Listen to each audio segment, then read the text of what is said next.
Hi friends, எல்லோரும் எப்படி இருக்கீங்க? பீட்ரூட்டை இந்த மாதிரி செஞ்சு கொடுங்க. குழந்தைங்க ரொம்பவே விருப்பப்பட்டு சாப்பாடு கூட போட்டு பிசைஞ்சு சாப்பிடுவாங்க.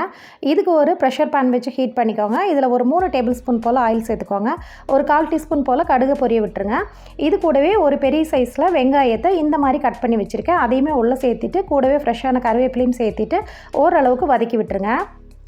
இது கூட ஒரு பாதி பெரிய வெங்காயம் கூடவே ஒரு பெரிய சைஸில் தக்காளி ரெண்டையுமே இந்த மாதிரி 1க்கு 2 அரைச்சி வச்சுருக்கேன் மிக்ஸி ஜாரில். அதையுமே உள்ளே சேர்த்திட்டு ஒரு தடவை மிக்ஸ் பண்ணி விட்டுருங்க.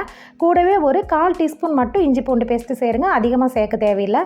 சேர்த்துட்டு அதோட ராஸ்மெல் போகிற வரைக்கும் நல்லாவே மிக்ஸ் பண்ணி விட்டுருங்க. இப்போ இதோட பச்சை வாசனையெல்லாம் போனவுடனே காரத்துக்கு தகுந்த மாதிரி மிளகாத்தூள் சேர்த்துக்கோங்க. நான் 1/2 டீஸ்பூன் சேர்த்திருக்கேன். இது கூடவே 1/4 டீஸ்பூன் மஞ்சத்தூள், 1/2 டீஸ்பூன் போல் மல்லித்தூள், கூடவே ரொம்ப கம்மியாக, அதாவது 1/4 டீஸ்பூன் மட்டும் போதும் கரம் மசாலா. இதையும் சேர்த்துட்டு நல்லா மிக்ஸ் பண்ணி விட்டுருங்க. மசாலா ரொம்ப அதிகமாக சேர்க்க தேவையில்லை.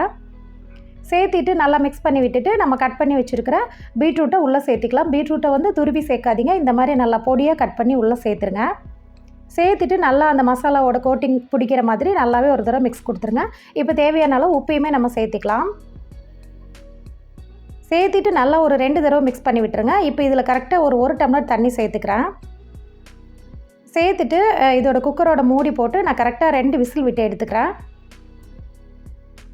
உங்களுக்கு நல்லா கமகமான வாசனையோட பீட்ரூட் ரெடி ஆகிடும். இந்த அளவுக்கு கன்சிஸ்டன்சியில் சூப்பராக இருக்கும். இதில் நீங்கள் தேவைப்பட்டால் தேங்காய் கூட அரைச்சி கொஞ்சமாக சேர்த்திக்கலாம். ரொம்பவே டேஸ்ட்டாக இருக்கும்.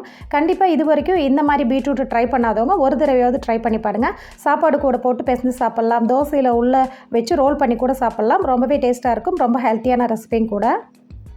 இந்த ரெசிபி உங்களுக்கு பிடிச்சிருந்ததுன்னா கண்டிப்பாக லைக் பண்ணுங்கள். அப்படியே நம்ம சேனல் ஆகாவல்ல சப்ஸ்கிரைப் பண்ணி ஃபாலோ பண்ணுங்கள். நெக்ஸ்ட் வீடியோவில் பார்க்கலாம். பாய்.